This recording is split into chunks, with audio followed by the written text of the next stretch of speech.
কোনোভাবে ভোট হচ্ছে নিজে? হ্যাঁ স্যার, যেহেতু এখানে খেলা দেখছি, ওই যেহেতু 1 নম্বরে সৌমেন্দু আছে, এমন সুন্দর করেছে, ওটা অন্ধকার আর বাকিটা আলো। 2 নম্বর থেকে আলো পড়ছে, 1 নম্বর থেকে আলো নেই।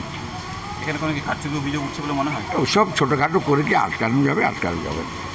এইসব ছোটোখাটো ছেদ মানে চুলকানি, এই চুলকানি মানুষের কিছু সব পরিকল্পিত, একবারে এন্টারলি পরিকল্পিত, ছকে চলছে একদম। যেটা নন্দীগ্রামে বিজেপি মহিলা কর্মী খুন, মা খুন, এটা কি বলবেন এটা নিয়ে? আপনি তো মানে এই তো এখানে যাওয়ার সময় হলে মানুষের এসব জিনিস হয়, যখন শেষ বিদায়ের ঘন্টা বাজে তখন এইসব জিনিস হয়, মানুষ রেকলেস হয়ে যায়।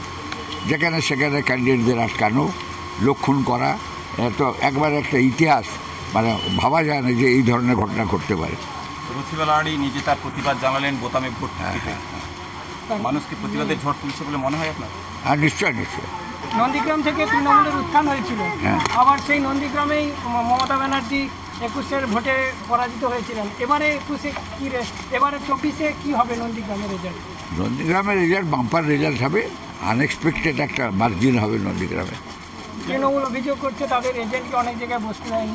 কে অভিযোগ করছে? তৃণমূল। সেটা কথা ছাড়ুন, এজেন্ট পেলে বসাবে, না পেলে করতে গিয়ে পাবে।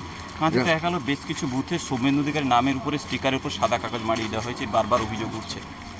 এবার মারাচ্ছে, লোক ছিঁড়ছে, হ্যাঁ এসব হয়, করছে।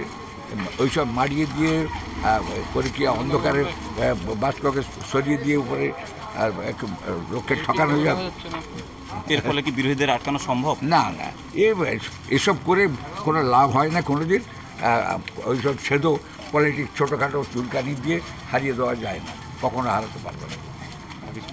আর বিশাল মার্জিন হবে, যে মার্জিন হবে ওরা কখনো আসবে, এক্সপেক্ট করতে পারে। নন্দীগ্রামকে একই ফল দেখাবে? একই ফল এবং দারুণ মার্জিন হবে। যে মার্জিন অমিত শাহ 30 থেকে 35টা আসন বেঁধে দিয়ে যাচ্ছেন, এই ভোটের পরিলক্ষিত আর লাস্ট একটা দফা বাকি আছে, সেই জায়গায় কতটা আসন পেতে পারবে বলে মনে হয়? আমার তো নিজের ধারণা একটা সিটও ওরা জিততে পারবে না, 42-এ চলে যাবে। মোদির 400 যে টার্গেট সেটা অলরেডি পেরিয়ে গেছে, 400 অলরেডি প্রায় পেরিয়ে গেছে। কিছুটা হলো বারবার অভিযোগ করা হয় কেন্দ্রীয় বাহিনী না থাকলে সুষ্ঠুভাবে ভোট করা সম্ভব নয়। কিছুটা হলো বিক্ষিপ্ত অশান্তি হলো, পরবর্তী বিধানসভা রয়েছে, সেখানে কি ধরনের ফল আশা করছেন আপনারা? বিধানসভাটা আর মানুষই বলে দিবে কোন দিকে যাবে, মানুষই বলে দিচ্ছে কোন দিকে যাবে।